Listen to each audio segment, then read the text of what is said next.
ನಮಸ್ಕಾರಗಳು ಆತ್ಮೀಯರೇ, ನಾನು ಪ್ರೊಫೆಸರ್ ಪಿ ಎಂ ಚೋಗ್ಲಾ. ಇವತ್ತಿನ ಎಪಿಸೋಡ್ನಲ್ಲಿ BA third semester SEP Indian economy, ಭಾರತದ ಆರ್ಥಿಕತೆ, ಈ ವಿಷಯಕ್ಕೆ ಸಂಬಂಧಪಟ್ಟಿರುವಂತಹ ಚಾಪ್ಟರ್ ವೈಸ್ ಇಂಪಾರ್ಟೆಂಟ್ ಕ್ವೆಶನ್ಸ್, ಅಧ್ಯಾಯವಾರು ಮಹತ್ವದ ಪ್ರಶ್ನೆಗಳನ್ನು ಕುರಿತಾಗಿ ಚರ್ಚೆ ಮಾಡೋಣ. ಆತ್ಮೀಯರೇ, ಈ ಒಂದು ವಿಷಯವನ್ನು ಆರಂಭ ಮಾಡುವ ಮುಂಚೆ ನಾನು ಯಾಕೆ ಈ ಪ್ರಶ್ನೆಗಳನ್ನು ಕೊಡ್ತಾ ಇದ್ದೀನಿ ಅನ್ನೋದಕ್ಕೆ ಪ್ರಮುಖವಾಗಿ ಈ 5 ಕಾರಣಗಳು ಇರತಕ್ಕಂಥದ್ದು. ಹೀಗಾಗಿ ಮಹತ್ವದ ಪ್ರಶ್ನೆಗಳ ಕಡೆಗೆ ಹೋಗೋಣ. ಆತ್ಮೀಯರೇ, ಚಾನಲ್ಗೆ ಸಬ್ಸ್ಕ್ರೈಬ್ ಆಗಿಲ್ಲ ಅಂದರೆ ಸಬ್ಸ್ಕ್ರೈಬ್ ಮಾಡ್ಕೊಳ್ಳಿ. ನಿಮ್ಮೆಲ್ಲ ಸ್ನೇಹಿತರ ಮಿತ್ರರಿಗೆ ಈ ಒಂದು ವಿಡಿಯೋವನ್ನು ಶೇರ್ ಮಾಡಿ. ನಿಮ್ಮ ಸಲಹೆ ಸಂದೇಹಗಳಿಗೆ ಕಮೆಂಟ್ ಬಾಕ್ಸ್ ಯಾವತ್ತೂ ಮುಕ್ತವಾಗಿದೆ. ನೀವು ನಿಮ್ಮ ಕಮೆಂಟ್ಗಳನ್ನು ತಿಳಿಸಿ ಮುಂದಿನ ಎಪಿಸೋಡ್ನಲ್ಲಿ ಅವುಗಳ ಬಗ್ಗೆ ಬೆಳಕು ಚೆಲ್ಲಲು ಅನುಕೂಲ ಆಗತ್ತೆ. Dear students, chapter number 1, 2 marks questions, 2 ಅಂಕದ ಪ್ರಶ್ನೆಗಳು. ಕ್ವೆಶನ್ ನಂಬರ್ 1, ಭಾರತದಲ್ಲಿ ಕೃಷಿ ಕ್ಷೇತ್ರದಲ್ಲಿ ತೊಡಗಿದವರ ಶೇಕಡಾವಾರು ಪ್ರಮಾಣ ಎಷ್ಟು? State the percentage of people engaged in agriculture sector. Number 2 is, ಭಾರತದಲ್ಲಿ ಕೃಷಿ ಕ್ಷೇತ್ರದ ಯಾವುದಾದರೂ 2 ಅನುಕೂಲಗಳನ್ನು ತಿಳಿಸಿರಿ. State any 2 merits of agriculture in India. And third one, ಭಾರತದಲ್ಲಿ ಹಸಿರು ಕ್ರಾಂತಿ ಎಂದು ಅನುಷ್ಠಾನಕ್ಕೆ ಬಂತು? When started green revolution in India. Fourth one, ಹಸಿರು ಕ್ರಾಂತಿಯ ಅರ್ಥ ನೀಡಿರಿ. State the meaning of green revolution. Then fifth one, ಭಾರತದಲ್ಲಿ ಮೊದಲ ಬಾರಿಗೆ ಹಸಿರು ಕ್ರಾಂತಿಯನ್ನು ಯಾವ ರಾಜ್ಯಗಳಲ್ಲಿ ಜಾರಿಗೊಳಿಸಲಾಯಿತು? For the first time in which state green revolution adapted? And sixth one, expand GNP. GNPಯನ್ನು ವಿಸ್ತರಿಸಿ. ಸೆವೆಂತ್ ಒನ್, ಎಕ್ಸ್ಪ್ಯಾಂಡ್ GDP ವಿಸ್ತರಿಸಿ ಬರೆಯಿರಿ. ಎಕ್ಸ್ಪ್ಯಾಂಡ್ NNPಯನ್ನು ವಿಸ್ತರಿಸಿ ಬರೆಯಿರಿ. ಎಕ್ಸ್ಪ್ಯಾಂಡ್ HDIಯನ್ನು ವಿಸ್ತರಿಸಿ ಬರೆಯಿರಿ. Then 5 marks questions. Okay, question number 1, ಭಾರತದ ಆರ್ಥಿಕತೆಯ ಲಕ್ಷಣಗಳನ್ನು ವಿವರಿಸಿರಿ. Features, explain the features of Indian economy.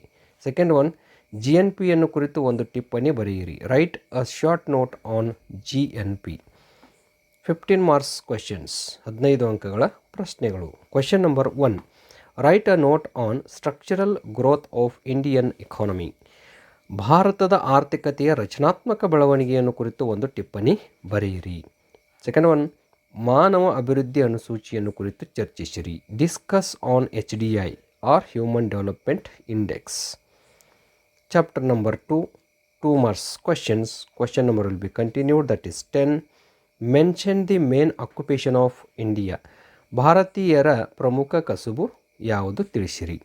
Then 11 number, state any 2 measures to increase the agricultural production in India. ಭಾರತದ ಕೃಷಿ ಉತ್ಪಾದನೆಯನ್ನು ಹೆಚ್ಚಿಸಲು 2 ಕ್ರಮಗಳನ್ನು ತಿಳಿಸಿ. Number 2 is, what is support price policy. ಬೆಂಬಲ ಬೆಲೆ ನೀತಿ ಎಂದರೇನು? 13th one is, state any 2 institutional finance to agriculture in India. ಭಾರತದಲ್ಲಿ ಯಾವುದಾದರೂ 2 ಸಾಂಸ್ಥಿಕ ಹಣಕಾಸಿನ ಮೂಲಗಳನ್ನು ತಿಳಿಸಿರಿ. 14th one, expand NABARD. ನಬಾರ್ಡನ್ನು ವಿಸ್ತರಿಸಿ ಬರೆಯಿರಿ. 15th ಒನ್, ಎಕ್ಸ್ಪ್ಯಾಂಡ್ ಅಗ್ಮಾರ್ಕ್ ವಿಸ್ತರಿಸಿ. Then 5 marks questions. Question number 3, that is continued from previous one. ಭಾರತದ ಆರ್ಥಿಕತೆಯಲ್ಲಿ ಕೃಷಿಯ ಪಾತ್ರವನ್ನು ತಿಳಿಸಿರಿ. Explain the role of agriculture in Indian economy. Focus on agricultural price policy in India. ಭಾರತದ ಆರ್ಥಿಕತೆಯಲ್ಲಿ ಕೃಷಿ ನೀತಿಯನ್ನು ಕುರಿತು ಬೆಳಕು ಚೆಲ್ಲಿರಿ. ದೆನ್ 5th ಒನ್, ಕೃಷಿ ಮಾರುಕಟ್ಟೆ ವ್ಯವಸ್ಥೆಯ ದೋಷಗಳನ್ನು ಕುರಿತು ಒಂದು ಟಿಪ್ಪಣಿ ಬರೆಯಿರಿ. Write a note on defects of agricultural markets. 15 marks questions. Question number that is 3, ಆರ್ಥಿಕ ಅಭಿವೃದ್ಧಿಯಲ್ಲಿ ಕೃಷಿಯ ಪಾತ್ರವನ್ನು ವರ್ಣಿಸಿರಿ.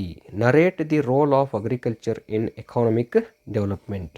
4th ಒನ್, ಕೃಷಿಯ ಕಡಿಮೆ ಉತ್ಪಾದಕತೆಗೆ ಕಾರಣಗಳನ್ನು ಪರಿಶೀಲಿಸಿರಿ. Examine the causes for low productivity in agriculture. Then 5th one, ಕೃಷಿ ಉತ್ಪಾದನೆಯನ್ನು ಹೆಚ್ಚಿಸಲು ಕ್ರಮಗಳನ್ನು ವಿವರಿಸಿರಿ. Measures to increase the agricultural productivity.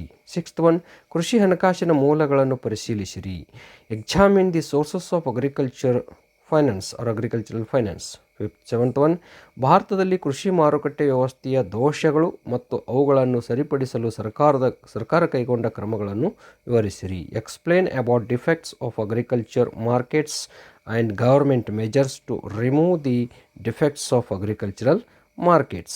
Okay, chapter number 3, 2 marks questions. Question number 16, ಕೈಗಾರಿಕೆಯ ಅರ್ಥ ನೀಡಿರಿ. Give the meaning of industry. 17th one, ಕಬ್ಬಿನ ಮತ್ತು ಉಕ್ಕಿನ ಕೈಗಾರಿಕೆ ಯಾವುದಾದರೂ 2 ಸಮಸ್ಯೆಗಳನ್ನು ತಿಳಿಸಿರಿ. State or mention any 2 problems of iron and steel industries. Then SAIL, ವಿಸ್ತರಿಸಿ ಬರೆಯಿರಿ. Expand SAIL, SAIL. Okay, then ಭಾರತದಲ್ಲಿ ಅತಿ ಹೆಚ್ಚು ಹತ್ತಿ ಬಟ್ಟೆ ಗಿರಣಿಗಳು ಎಲ್ಲಿ ಕೇಂದ್ರೀಕೃತವಾಗಿವೆ? In which are where are the maximum cotton textile mills concentrated in India? 20th one, ಭಾರತದ ಯಾವ ನಗರವನ್ನು ಮ್ಯಾಂಚೆಸ್ಟರ್ ಎಂದು ಕರೆಯಲಾಗುತ್ತದೆ? In which city is called as Manchester of India? Then question number 21, ಹತ್ತಿ ಬಟ್ಟೆ ಕೈಗಾರಿಕೆಗಳ ಯಾವುದಾದರೂ 2 ಸಮಸ್ಯೆಗಳನ್ನು ತಿಳಿಸಿರಿ. Mention any 2 problems of cotton textile industries. Then 22nd, ಯಾವ ಬೆಳೆಯನ್ನು ಚಿನ್ನದ ನಾರು ಗೋಲ್ಡನ್ ಫೈಬರ್ ಎಂದು ಕರೆಯುತ್ತಾರೆ? Which crop is called golden fibre? Yes. Question number 23, ಭಾರತದಲ್ಲಿ ಅತಿ ಹೆಚ್ಚು ಸೆಣಬಿನ ಗಿರಣಿಗಳು ಎಲ್ಲಿ ಮತ್ತು ಯಾವ ನದಿಯ ದಡದಲ್ಲಿ ಸ್ಥಾಪಿತವಾಗಿವೆ? Where in India are the maximum jute mills established and on the bank of which river? Okay. Question number 24, ಭಾರತದಲ್ಲಿ ಸೆಣಬು ಕೈಗಾರಿಕೆಗಳ ಯಾವುದಾದರೂ 2 ಸಮಸ್ಯೆಗಳನ್ನು ತಿಳಿಸಿರಿ. Mention any 2 problems of the jute industries in India. And question number 25th one, ಪ್ರಪಂಚದ ಸಕ್ಕರೆ ಉತ್ಪಾದನೆಯಲ್ಲಿ ಭಾರತಕ್ಕೆ ಎಷ್ಟನೇ ಸ್ಥಾನ ಲಭ್ಯವಿದೆ? What is the rank or what is India's rank in world sugar production? Question number 26th one, ಸಣ್ಣ ಕೈಗಾರಿಕೆಗಳ ಯಾವುದಾದರೂ 2 ಮಹತ್ವವನ್ನು ತಿಳಿಸಿರಿ. Mention any 2 importance advantages of small scale industries.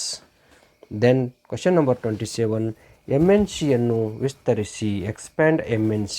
Question number 28, ಭಾರತದಲ್ಲಿ ನೂತನ ಕೈಗಾರಿಕಾ ನೀತಿ ಎಂದು ಜಾರಿಯಾಯಿತು? In which year was the new industrial policy implemented in India? ಯಾವ ವರ್ಷ ಜಾರಿಯಾಯಿತು? Okay. Question number 29th one, ಸಣ್ಣ ಕೈಗಾರಿಕೆಗಳ ಯಾವುದಾದರೂ 2 ಸಮಸ್ಯೆಗಳನ್ನು ತಿಳಿಸಿರಿ. Mention any 2 problems of small scale industries. Okay. Question number 30th one, ಸಣ್ಣ ಕೈಗಾರಿಕೆಗಳ ಯಾವುದಾದರೂ 2 ಅನುಕೂಲಗಳನ್ನು ತಿಳಿಸಿರಿ. Mention any 2 advantages of small scale industries. Question number 31st one, ಕೈಗಾರಿಕಾ ಹಣಕಾಸಿನ ಯಾವುದಾದರೂ 2 ಮೂಲಗಳನ್ನು ಹೆಸರಿಸಿರಿ. Name any 2 sources of industrial finance. Okay. And 5 marks questions. Question number 6 5 ಅಂಕದ ಪ್ರಶ್ನೆಗಳು ಅಂತ ಈಗಾಗಲೇ ಆಗಿದೆ. ಎಸ್. ಕ್ವೆಶ್ಚನ್ ನಂಬರ್ 7, ಬಟ್ಟೆ ಕೈಗಾರಿಕೆಗಳ ಸಮಸ್ಯೆಗಳನ್ನು ವಿವರಿಸಿರಿ. Explain the problems of textile industries. 8th one, ಸೆಣಬು ಕೈಗಾರಿಕೆಗಳ ಸಮಸ್ಯೆಗಳನ್ನು ಪರಿಶೀಲಿಸಿರಿ. Examine the problems of jute industries. Then 9th one, ಸಣ್ಣ ಕೈಗಾರಿಕೆಗಳ ಮಹತ್ವವನ್ನು ವಿವರಿಸಿರಿ. Explain the importance of small scale industries. 10th one, ಸಣ್ಣ ಕೈಗಾರಿಕೆಗಳ ಸಮಸ್ಯೆಗಳನ್ನು ಕುರಿತು ಚರ್ಚಿಸಿರಿ. Discuss the problems of small scale industries. 11th one, ಬಹುರಾಷ್ಟ್ರೀಯ ನಿಗಮಗಳ ದೋಷಗಳನ್ನು ಪರಿಶೀಲಿಸಿರಿ. Examine the disadvantages of multinational corporations. 15 marks questions.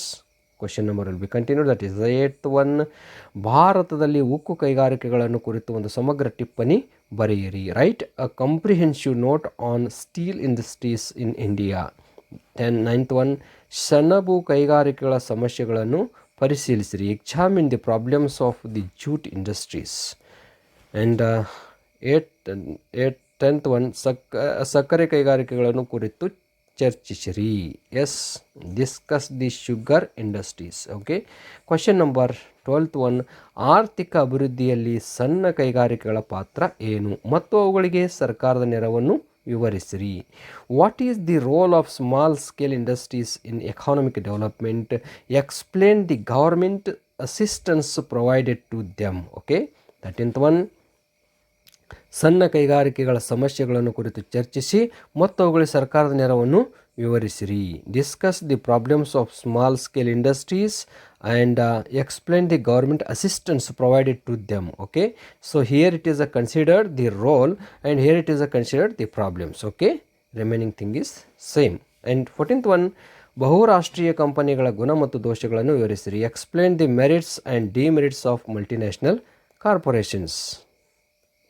Then chapter number 4 2 marks questions. Question number 32 ಬ್ಯಾಂಕು ಎಂದರೇನು? What is bank? Question number 33 ವಾಣಿಜ್ಯ ಬ್ಯಾಂಕಿನ ಅರ್ಥ ನೀಡಿರಿ. Give the meaning of commercial banks. Question number 34 overdraft ಎಂದರೇನು? What is overdraft? What is CRR ಅನ್ನು ವಿಸ್ತರಿಸಿ. Expand CRR. RBI ಅನ್ನು ಎಂದು ಸ್ಥಾಪಿಸಲಾಯಿತು? When established RBI. Okay, then RBI ರಾಷ್ಟ್ರೀಕರಣವಾದ ವರ್ಷ ಯಾವುದು? State the year of nationalisation of RBI. And 38 ಹಣಕಾಸು ನೀತಿಯ ಯಾವುದಾದರೂ 2 ಧ್ಯೇಯೋದ್ದೇಶಗಳನ್ನು ತಿಳಿಸಿರಿ. State any 2 objectives of monetary policy.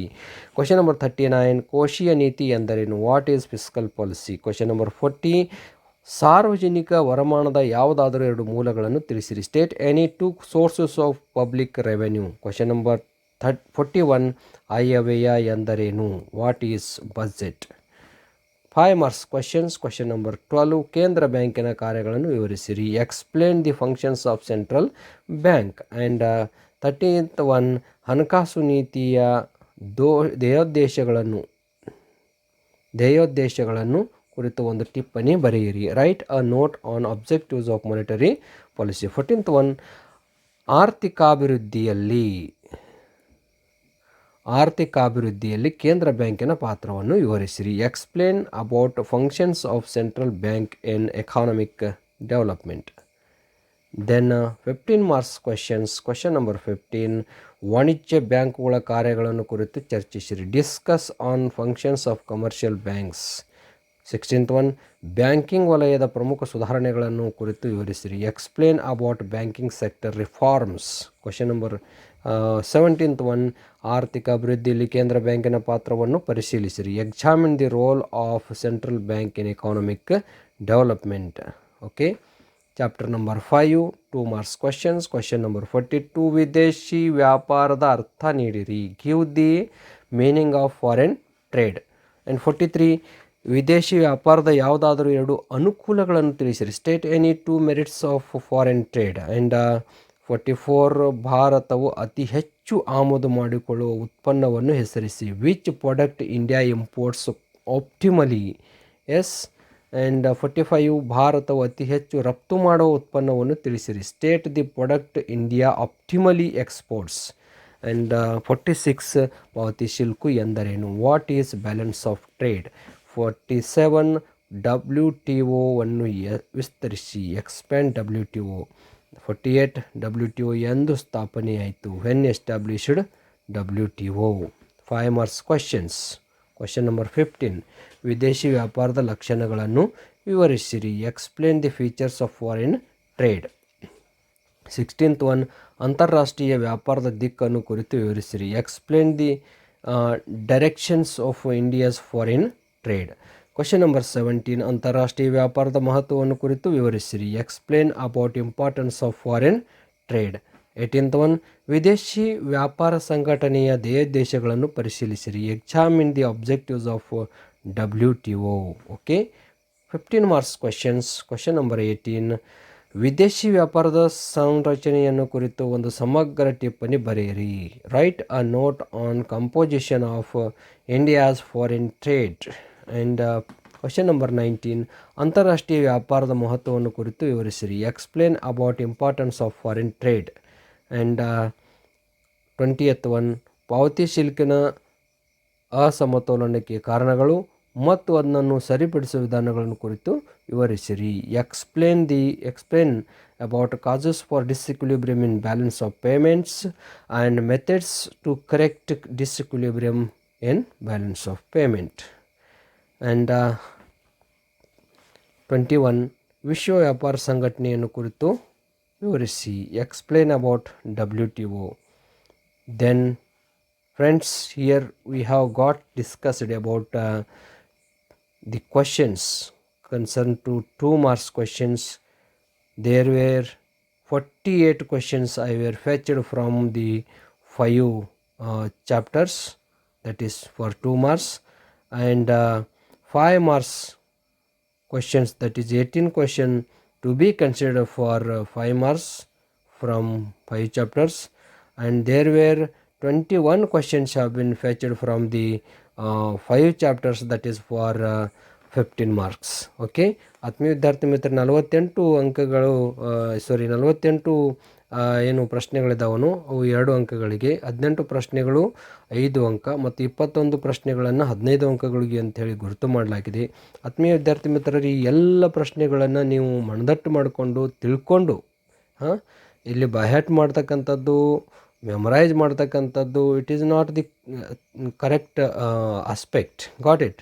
The correct aspect is to understand clearly the concept. Okay, ಸರಿಯಾಗಿ ಕನ್ಸೆಪ್ಟನ್ನು ಅರ್ಥ ಮಾಡಿಕೊಂಡು ನೆನಪಿಟ್ಕೊಂಡ್ರೆ ಬಹಳ ಚೆನ್ನಾಗಿ ನಿಮಗೆ ಗ್ರಹಣ ಮಾಡಿಕೊಂಡು ನಿಮಗೆ ಒಂದು ಇಫೆಕ್ಟಿವ್ ಆಗಿರ್ತಕ್ಕಂಥ ಆನ್ಸರ್ ಬರಲಿಕ್ಕೆ ಸಾಧ್ಯ ಆಗ್ತದೆ. Got it? ಸೊ ಪೂರ್ತಿಯಾಗಿ ಆ ಕ್ವಶನ್ ಏನು ಕೇಳಲಿಕ್ಕೆ ಹೊರಟಿದೆ, first of all you have to understood the theme of or gist of the question. Okay, so ಅದು ಥೀಮ್ ನಿಮ್ಗೆ ಗೊತ್ತಾದರೆ ನೀವು ನಿಶ್ಚಿತವಾಗಿಯೂ ಒಂದು ಅತ್ಯುತ್ತಮವಾಗಿರ್ತಕ್ಕಂತಹ ಮತ್ತು ಇಫೆಕ್ಟಿವ್ ಆಗಿರ್ತಕ್ಕಂಥ ಅಥವಾ ಪರಿಣಾಮಕಾರಿಯಾಗಿರ್ತಕ್ಕಂಥ ಉತ್ತರ ಬರಲಿಕ್ಕೆ ಸಾಧ್ಯ ಆಗ್ತದೆ ಅಂತಕ್ಕಂಥದ್ದು ನನ್ನ ಆಶಯವಾಗಿದೆ. ನಿಮಗೆಲ್ಲರಿಗೆ ಶುಭವಾಗಲಿ ಅಂತ ಹೇಳುತ್ತಾ, ಆತ್ಮೀಯ ವಿದ್ಯಾರ್ಥಿ ಮಿತ್ರರೇ, ಭಾಳಷ್ಟು ಜನ ವಿದ್ಯಾರ್ಥಿ ಮಿತ್ರರು ನಮ್ಮ ಚಾನಲನ್ನು ವೀಕ್ಷಣೆ ಮಾಡ್ತಾ ಇದ್ದಾರೆ, ಸಬ್ಸ್ಕ್ರೈಬ್ ಮಾಡ್ಕೊಳ್ತಾ ಇಲ್ಲ, ಸಬ್ಸ್ಕ್ರೈಬ್ ಮಾಡ್ಕೊಳ್ಳಿ. ಓಕೆ, ಆಮೇಲೆ ಈ ವಿಷಯವನ್ನು ನಿಮ್ಮೆಲ್ಲ ಸ್ನೇಹಿತ ಮಿತ್ರರಿಗೆ ಶೇರ್ ಮಾಡಿ. ಹಾಗೆಯೇ ಚಾನಲ್ ಇಷ್ಟವಾದರೆ ಲೈಕ್ ಮಾಡಿ. ನಿಮಗೇನಾದರೂ ಸಲಹೆ ಸಂದೇಹಗಳಿದ್ದರೆ ದಯವಿಟ್ಟು ಕಮೆಂಟ್ ಮಾಡಿ ತಿಳಿಸಿ. ಮುಂದಿನ ವಿಡಿಯೋನಲ್ಲಿ ಅವುಗಳನ್ನು ಸರಿಪಡಿಸ್ಕೊಳ್ಳಿಕ್ಕೆ ಸಾಧ್ಯ ಆಗ್ತಾ ಇದೆ. ಕ್ಲಾಸ್ ಮಾಡಿ ಅಂತೇಳಿ ಭಾಳಷ್ಟು ಜನ ವಿದ್ಯಾರ್ಥಿಗಳು ಕೇಳ್ತಾ ಇದ್ದೀರಿ. ಸ್ವಲ್ಪ ಸಮಯದ ಅಭಾವ ಇದೆ, ಅದನ್ನು ಕೂಡ ಟ್ರೈ ಮಾಡ್ತೀನಿ. ಮುಂದಿನ ಎಪಿಸೋಡ್ಗಳಲ್ಲಿ ನಿಮ್ಮ ಒಂದು ಇಚ್ಛಿತವಾಗಿರ್ತಕ್ಕಂತಹ ಕ್ಲಾಸ್ಗಳನ್ನು ಕೂಡ ನೀವು ಕೇಳಬಹುದು ಮತ್ತು ನೋಡ್ಬೋದು. ಓಕೆ, ಆತ್ಮೀಯ ವಿದ್ಯಾರ್ಥಿ ಮಿತ್ರರೇ, ನಿಮಗೇನಾದರೂ ಈ ವಿಷಯಕ್ಕೆ ಕುರಿತಾಗಿ ಒಂದು ನೋಟ್ಸ್ ಬೇಕು ಅಂತಂತಂದರೆ ನೀವೇನು ಮಾಡ್ಬೋದು, 9964 ಇದೆ, 45 ಮಾಡಬೇಡಿ, 9964791356 ಇದಕ್ಕೆ ವಾಟ್ಸಪ್ ಸಂದೇಶ ಕಳಿಸುವ ಮೂಲಕ ನೀವು PDF ಫಾರ್ಮ್ ಅಥವಾ ಪ್ರಿಂಟೆಡ್ ನೋಟ್ಸ್ ಫಾರ್ಮ್ನಲ್ಲಿ ಪೋಸ್ಟ್ ಮುಖಾಂತರ ನೋಟ್ಸನ್ನು ಪಡ್ಕೊಂಡು ಚೆನ್ನಾಗಿ ಅಧ್ಯಯನ ಮಾಡಬಹುದಾಗಿದೆ ಎನ್ನುವಂತಹ ಅಭಿಮತ ನನ್ನದಾಗಿದೆ. ಆತ್ಮೀಯ ವಿದ್ಯಾರ್ಥಿ ಮಿತ್ರರೇ, ಇವತ್ತು ಇದಿಷ್ಟು ಸಾಕು. ಇನ್ನು ಉಳಿದಿರ್ತಕ್ಕಂಥ ಚರ್ಚೆಯನ್ನು ಮುಂದಿನ ಎಪಿಸೋಡ್ಗಳಲ್ಲಿ ನೋಡೋಣ. ಧನ್ಯವಾದ, ನಮಸ್ಕಾರ.